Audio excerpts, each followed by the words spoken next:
बिस्मिल्लाहिर्रहमानिर्रहीम। अस्सलाम वालेकुम। आज हम सीखेंगे वर्ड के बारे में। वर्ड जो है ये ग्रामेटिकल यूनिट में सेकंड नंबर पे है। इससे पहले हम मॉर्फीम पढ़ चुके हैं। जो वर्ड है उर्दू में हम इसका तर्जुमा करते हैं लफ्ज़।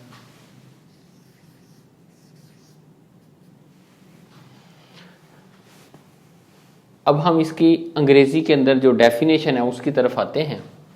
इस सिंगल यूनिट ऑफ लैंग्वेज, जो लैंग्वेज है, हम इंग्लिश को पढ़ रहे हैं तो ये इंग्लिश लैंग्वेज है, उसमें ये सिंगल यूनिट है। इसमें आप डिस्टिंक्ट का लफ्ज़ भी ऐड कर सकते हैं कि क्लियर, वाज़िया।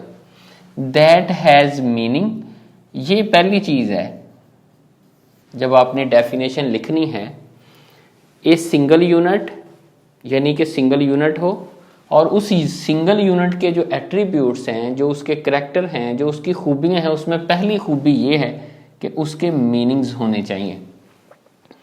फिर उसके बाद ये है कि एंड कैन बी स्पोकन और रिटन। दूसरी इसकी खूबी, करैक्टरिस्टिक ये है कि उसको हम बोल सकें या उसको हम लिख सकें। आमतौर पे लफ्ज़ जो है हम उसे बोल भी सकते हैं और उसे हम लिख भी सकते हैं। दोनों चीज़ें जो हैं वो हम कर सकते हैं। यहाँ पे मैंने ये बनाया है दिखाने के लिए कि जो वर्ड है उसको हम बोल सकते हों और वर्ड जो है हम उसे लिख भी सकते हों। यानी वर्ड जो है ग्रामेटिकल यूनिट का ये दूसरा हिस्सा है। ग्रामेटिकल यूनिट में दूसरे नंबर पे है।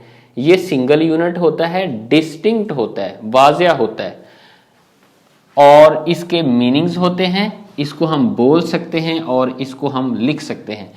अंग्रेजी में जब हम कोई सेंटेंस लिखते हैं, कोई जुमला लिखते हैं, तो जो वर्ड हैं उनके दरमियान हम स्पेस लिखते हैं। जब भी हम लिखेंगे तो उनके दरमियान स्पेस आएगी। जैसे यहाँ पे मैंने लिखा है तो ये देखें, ये स्पेस है, ये स्पेस है, ये स्पेस है। इसका मतलब ये है कि ये एक वर्ड है, ये दूसरा वर्ड है, ये तीसरा वर्ड है। कि अगर हम सेंटेंस के अंदर ये देखना चाहें कि कितने वर्ड हैं तो दो जो अल्फाज हैं उनके दरमियान में स्पेस होगी। अगर एक ही लफ्ज़ है तो लफ्ज़ के दोनों तरफ स्पेस होगी। जैसे ये देखें आर, इसके दोनों तरफ स्पेस है। इधर यहाँ मैंने लिखा है स्पोकन, तो इसके दोनों तरफ स्पेस है रिटन में। अब हम एग्जाम्पल में देखते हैं कोई भी लफ्ज़ जिसका कोई मानी हो वो वर्ड के अंदर आएगा। जैसे बेबी यानी बच्चा, dance, crawl, weep, doll, cat, book, with, cold. आप अंग्रेजी का कोई भी लफ्ज़ जिसका कोई भी मानी हो वो वर्ड है। कोई भी ऐसा हम लिखा हुआ देखते हैं, कोई भी हम मुंह से बोलते हैं, अगर उसका कोई मानी है तो वो वर्ड है। अब जो वर्ड हैं इसका साइज जो है वो क्या हो सकता है? अगर हम लेटर के लिहाज से देखें, यहाँ हम देखते हैं ये एक वर्ड है, इसके अंदर 1 2 3 4 5 6 7 8 लेटर्स हैं। इसी तरह एक ये वर्ड है, इसके अंदर 1 2 सिर्फ 2 लेटर्स हैं। अब हम ये देखते हैं कि अंग्रेजी जुबान के अंदर जो लफ्ज़ हैं यानी वर्ड हैं उसका साइज, जो अंग्रेजी के अल्फ़ाबेट हैं वो उसमें जो लेटर हैं वो कितने लेटर हो सकते हैं। तो ये 1 लेटर से लेके 1,90,000 जो हैं लेटर्स तक हो सकते हैं। ये रेयर केसेस में है, लेकिन आम तौर पे जो नॉर्मल वर्ड हैं वो 3-4 लेटर से लेके 16-17 के दरमियान ही रहते हैं। जैसे ये वाला जो मैंने लिखा है कि 1 लेटर वाला वर्ड, 1 लेटर वाला वर्ड कौन सा है? यहां मैंने बनाया आई और यहां मैंने बनाया ए। ये दोनों कंप्लीट हैं और ये बहुत ज्यादा इस्तेमाल होते हैं। आई भी बहुत इस्तेमाल होता है, ए भी। ये एक के मानों में इस्तेमाल होता है और ये मैं के मानों में इस्तेमाल होता है। ये दोनों सिंगल लेटर वर्ड हैं, यानी मैं ये कह सकता हूं आई और ए जो हैं ये सिंगल लेटर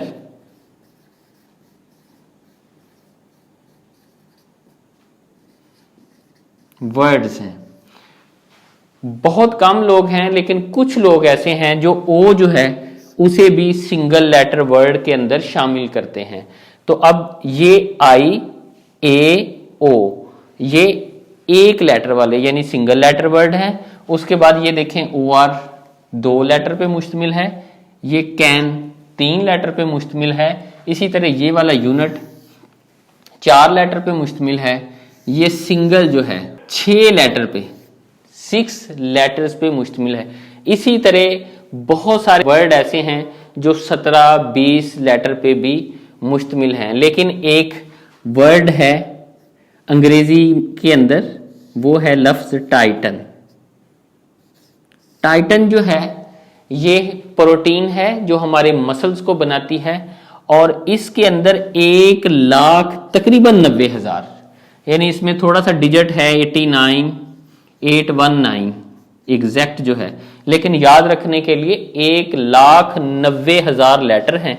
और इसके बारे में रिकॉर्ड भी है, विकिपीडिया पे भी लिखा है और यूट्यूब पे इसकी वीडियो भी पड़ी है कि इस लफ्ज को हिजे करने के लिए, प्रोनाउंस करने के लिए, जिसे हम कहते हैं बोलना, जैसे मैं ये लफ्ज बोलता हूं लैंग्वेज, आप देखें इसको कितना वक्त लगा होगा, 1 सेकंड का 10वां हिस्सा या जितना भी टाइम लगा। अब इसको प्रोनाउंस करने के लिए 3 घंटे और 30 मिनट यानी 3.5 घंटे का वक्त लगता है इसको प्रोनाउंस करने के लिए। इसकी वीडियो भी फेसबुक पे मौजूद है और ये रिकॉर्ड है।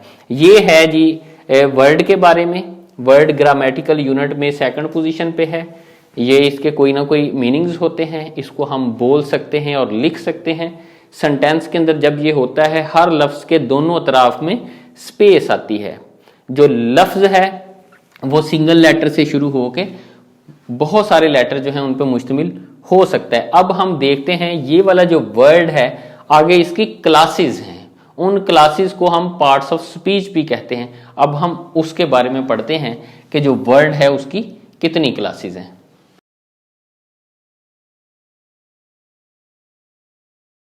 वर्ड की 8 क्लासेस हैं।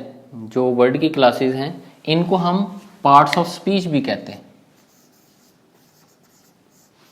Parts of speech.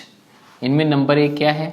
नाउन्स, फिर हैं pronouns, verbs, adjectives, adverbs, prepositions, conjunctions, determiners. कुछ लोग इंटरजेक्शन को जो 9th क्लास है उसके तौर पे शामिल करते हैं, लेकिन चूंकि उनके सिर्फ एक्सप्रेशन है, मीनिंग्स नहीं है, इसलिए बहुत सारे लोग जो हैं उन्हें पार्ट्स ऑफ स्पीच में या वर्ड क्लासेस में शामिल नहीं करते। अब ये जो 8 की 8 क्लासेस हैं इनको हम मुख्तसरन जो है वो देखते हैं, फिर उसके बाद नाउन और ये सारी चीज़ें जो हैं इनको तफसील के साथ हम बाकी जो दूसरी वीडियो है उसमें करेंगे, लेकिन यहाँ पे हम इन सब को इनकी डेफिनेशन देखते हैं। तो पहले नंबर पे है नाउन्स। नाउन की अगर हम तारीफ करें तो इसको हम नेमिंग वर्ड भी कहते हैं। नाउन को नेमिंग वर्ड भी कहते हैं। जितने भी नाम हैं लैंग्वेज के अंदर, इंग्लिश लैंग्वेज में, वो सारे नाउन के अंदर आते हैं। वो ऐसे वर्ड जो नामों पे मुश्तमिल हैं, चाहे वो किसी भी चीज़ का नाम हो। अब हम इसकी डेफिनेशन अंग्रेजी में कर लेते हैं, बाद में वजाहत देखते हैं। It can be a name of a thing, place, person, animal, feeling, idea और एन एक्शन। ये इन तमाम चीज़ों का नाम होगा और ये हो सकता है, इसीलिए इसको हम नेमिंग वर्ड भी कहते हैं। ये वर्ड की एक ऐसी क्लास है जिसमें हम चीज़ें जो हैं उनके नाम जो हैं सारे, उनको इस ग्रुप में शामिल कर लेते हैं। अगर हम थिंग जो है देखें, थिंग के अंदर बुक है, और जैसे ये बोट है, हाउस है, एंटीना है, ये सारी क्या चीज़ें हैं? थिंग है।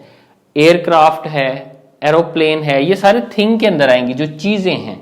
एप्पल है, इसी तरह ट्री है, प्लांट है, फ्लावर है, ये थिंग्स में आएगा। अब हम प्लेस की बात करें, जो प्लेस के नेम हैं वो सारे वर्ड जो प्लेस के नेम, जैसे इस्लामाबाद है, लाहौर है, पाकिस्तान है, अफगानिस्तान है, कश्मीर है, ये सारे प्लेसेस हैं। ये प्लेस जो है, कोई भी प्लेस हो सकती है, उसका जो नाम है उसको हम, जैसे घंटाघर है, ये भी प्लेस है, तो प्लेस का नाम जो होगा वो क्या होगा, वो नाउन में शामिल होगा। उसके बाद पर्सन, जैसे अहमद है, अली है, अलीना है, जैद है, ये सारे पर्सन के अंदर आते हैं, ये भी नाउन्स हैं। उसके बाद जितने एनिमल्स हैं, जैसे गोट है, हॉर्स है, लाइन है, बियर है, क्रो है, स्पैरो है, ये सारे एनिमल हैं, उनके नाम भी नाउन्स में शामिल हैं। उसके बाद फीलिंग है, फीलिंग के अंदर जैसे हैप्पीनेस है, सैडनेस है, ये सारी फीलिंग जितनी भी हैं ये सारी नाउन्स में आएंगी। उसके बाद आइडिया जो है, जैसे जस्टिस, ये एक आइडिया है, ये भी इसके अंदर आएगा। इसी तरह जो एक्शन है वो भी नाउन के अंदर जो है आएगा, जैसे योडलिंग, ये एक्शन है। इसी तरह जैसे ये मैंने बेबी बनाया है, बेबी भी किस में आएगा, नाउन में आएगा। अब बेबी भी नाउन में आएगा अगर बेबी का कोई नेम होगा, जैसे इसका नाम जैद हो, तो वो भी नाउन के अंदर आएगा। अब हम डेफिनेशन करते हैं प्रोनाउन की। It is a word that substitute for a noun. हमने ये नाउन इस्तेमाल किए, अब उस नाउन को हम किसी भी सेंटेंस के अंदर, किसी भी पैराग्राफ में, किसी भी ऐसे में, किसी भी आर्टिकल में बार बार इस्तेमाल नहीं कर सकते। अगर हम उसको रिपीट करते हैं नाउन को, तो वो इतना खूबसूरत नहीं लगता, वो लैंग्वेज को वो हुस्न नहीं देता जो प्रोनाउन से हुस्न आता है। मिसाल के तौर पे हम जैसे कह सकते हैं कि अहमद जो है छठी क्लास में पढ़ता है, अहमद बहुत अच्छा बच्चा है, अहमद सुबह उठता है, अहमद जो है शाम को ट्यूशन पढ़ने जाता है। ये मतलब बार बार जो लफ्ज अहमद का इस्तेमाल हम कर रहे हैं एक फिक्रे के अंदर, ये इतना हुस्न नहीं देता। इसी तरह आप किसी जानवर के बारे में बता रहे हो, जैसे शेर है, तो आप कहें कि जो लाइन है शेर, वो लाइन जो है वो एक खूनखार जानवर है, एक बहादुर जानवर है। आप हर शुरू में सेंटेंस की अगर आप लाइन लिखेंगे तो वो उतना हुस्न नहीं देगा। तो हम क्या करते हैं कि हम कहते हैं कि अली जो है वो एक अच्छा बच्चा है, वो स्कूल जाता है। अब वो जो वो है अंग्रेजी में, उसकी जगह हम ही जो है वो प्रोनाउन है। जैसे हम कहें कि 10 बच्चे जो हैं ग्राउंड में खेल रहे हैं और वो बहुत खूबसूरती से खेल रहे हैं, वो वाला जो वो है वो दे है।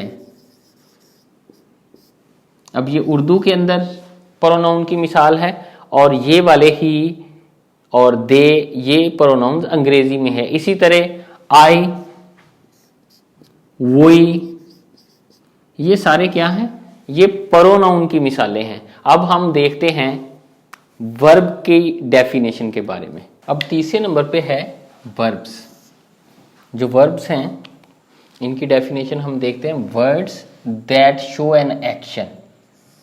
वर्ड जो हैं वो किसी एक्शन को जाहिर करेंगे, जैसे सिंग, टॉक, प्ले, वॉश, ये सारे एक्शन हैं जिनको वर्ब शो करते हैं। उसके बाद अकुरेंस, जैसे डेवलप, हम कोई सॉफ्टवेयर डेवलप कर लेते हैं, कोई चीज़ इन्वेंट कर लेते हैं, तो जो डेवलप है, इन्वेंट है, ये किसको जाहिर करते हैं, अकुरेंस को, किसी चीज़ के वकूअ पजीर होने को ये जाहिर करते हैं। उसके बाद आर स्टेट ऑफ बीइंग, किसी चीज़ के मौजूद होने को, जैसे एग्जिस्ट, चीज़ें एग्जिस्ट करती हैं, तो एग्जिस्ट ये क्या है, ये स्टेट ऑफ बीइंग को शो करता है। तो वर्ब्स क्या है, जो एक्शन को शो करें। जैसे ये मैंने तस्वीर बनाई है कि डांस, नाच रहे हों, डांस कर रहे हों, वो क्या है, एक्शन है। सिंग कर रहे हों, गाना गा रहे हों, तो वो एक्शन है। इसी तरह एक्यूरेंस जो है, कोई चीज़ डेवलप हो जाए, कोई चीज़ इन्वेंट हो जाए, ये उसका वकूअ पजीर होना है। अब उसके बाद हम आते हैं एडजेक्टिव्स की तरफ। तो एडजेक्टिव्स हैं, उनकी अगर हम डेफिनेशन करें, वर्ड्स दैट मॉडिफाई नाउन्स और प्रोनाउन्स। हम नाउन और प्रोनाउन पढ़ रहे हैं, इनको वो मॉडिफाई करें primarily by describing a particular quality. उनकी कोई क्वालिटी बयान कर दे। मिसाल के तौर पे कार क्या है, नाउन। अब इसकी अगर क्वालिटी साथ लिखी जाए तो ब्लू कार, यहां मैंने ब्लू कार बनाने की कोशिश की। कार के साथ जो लफ्ज ब्लू है वो क्या है, एडजेक्टिव है। अब मिसाल के तौर पे मैं कहूं ए मैन, तो मैन क्या है, नाउन। अगर मैं कहूं टॉल मैन, अब इसमें जो टॉल है, जिसकी हाइट ज्यादा हो, तो वो क्या है, टॉल मैन आ गया, तो ये क्या है, उसका एडजेक्टिव है।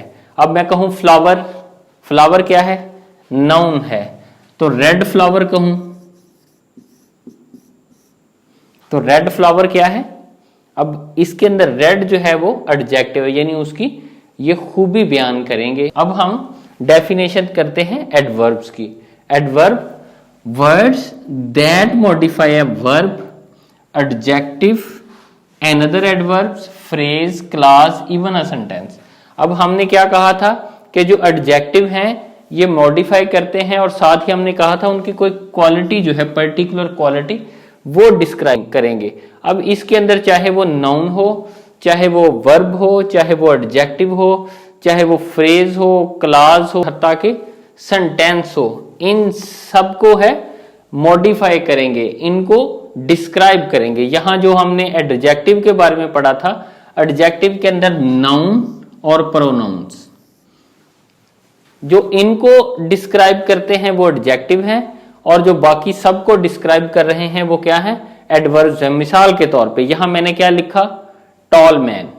अब यहां पे जो टॉल है ये क्या है, एडजेक्टिव। अगर मैं इसके साथ इसको फर्दर डिस्क्राइब करना हो तो मैं क्या लिख सकता हूं, वेरी टॉल। अब यहां पे जो लफ्ज वेरी है वो क्या है, एडवर्ब है। जैसे मैंने वहां पे एक्शन में बोला था कि ही सिंग्स,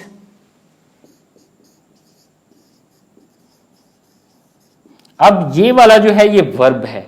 अब इसको अगर कोई चीज डिस्क्राइब कर सकती है तो वो एडवर्ब डिस्क्राइब कर सकती है। जैसे he sings loudly, softly, loudly भी हम यूज कर सकते हैं, सॉफ्टली भी, ही टॉक्स सॉफ्टली, लाउडली। इसी तरह जो कोई और एडवर्ब्स हैं उसको भी ये वाले जो एडवर्ब हैं उनको एक्सप्लेन कर सकते हैं। जैसे ये टॉल अब एडवर्ब था, इसको वेरी टॉल, इसको फर्दर डिस्क्राइब जो है एडवर्ब ही कर सकता है। तो ये वाले हमने कर लिए वर्ब, एडजेक्टिव और एडवर्ब्स। अब हम आते हैं बाकी जो तीन रहते हैं वर्ड क्लासेस, उनको हम देखते हैं। वर्ड क्लासेस में जो छठे नंबर पे है वो है प्रपोजिशन। प्रपोजिशन की हम डेफिनेशन पढ़ते हैं।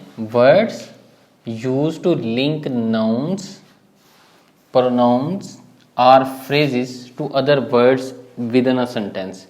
किसी एक सेंटेंस के अंदर जो नाउन, प्रोनाउन और फ्रेजेस को या वर्ड्स को आपस में लिंक करते हैं उनको हम क्या कहते हैं, प्रेपोजिशन। अब हम देखते हैं कंजक्शन की definition. Words that join phrases, clauses or sentence, for example and, but, yet, so, कि वो अल्फाज जो फ्रेजेस को, क्लॉजेस को और सेंटेंस को आपस में जोड़ते हैं, ज्वाइन करते हैं, उनको हम क्या कहते हैं, कंजक्शन कहते हैं। मिसाल के तौर पे कैट एंड डॉग। अब यहां पे जो एंड है ये क्या है, कंजक्शन है। अहमद एंड अली, अब इनका एक ग्रुप बना दिया है,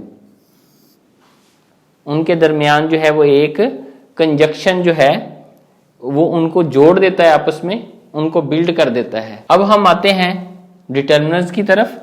जो डिटर्मिनर्स हैं इनकी डेफिनेशन हम रीड करते हैं। Words that determine the kind of reference a noun और नाउन ग्रुप हैज, कि उसकी जो काइंड है वो हमें पता चल जाती है कि हम उसको अगर ग्रुप बंदी करना चाहें तो कैसे ग्रुप बंदी कर सकते हैं। मिसाल के तौर पे ये मैंने लिखा है ए जो है हमें बताता है कि चीज जो है वो सिंगुलर है, एक है। इसी तरह जो दी है, दी हम उस जगह पे इस्तेमाल करते हैं जो चीज खास हो या पहले इस्तेमाल हो चुकी हो, वहां हम दी इस्तेमाल करते हैं। अब खास चीजों के लिए हम क्या करेंगे, दी लफ्ज इस्तेमाल करेंगे। ये एक अलग से काइंड है, एक अलग से ग्रुप है। इसी तरह सम जो है और फ्यू जो है, इसी तरह लिटिल जो है, ये सारे क्या हैं, डिटर्मिनर्स हैं। ये हमें बताते हैं, किसी चीज की क्वांटिटी को बताते हैं। तो हम ये सारे जो पढ़ चुके हैं ये वर्ड क्लासेस कहलाती हैं या पार्ट्स ऑफ स्पीच कहलाते हैं। इनकी सिर्फ हमने की है डेफिनेशन, और इंशाल्लाह जो अगले लेसन्स हैं इनकी हम तफसील भी करेंगे और इन सब की मश्क भी करेंगे। अगले लेक्चर तक के लिए मुझे इजाज़त दीजिए। अल्लाह हाफिज़।